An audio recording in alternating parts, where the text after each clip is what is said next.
الله يعلم ما نشكو من الألم وما نعانيه من ضيق ومن سقم، لكن لنا فيه ظن لا يخيبنا، حاشاه أن ترجع الأيدي بلا نعم.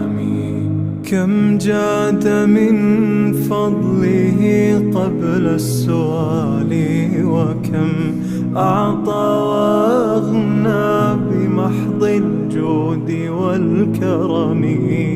الله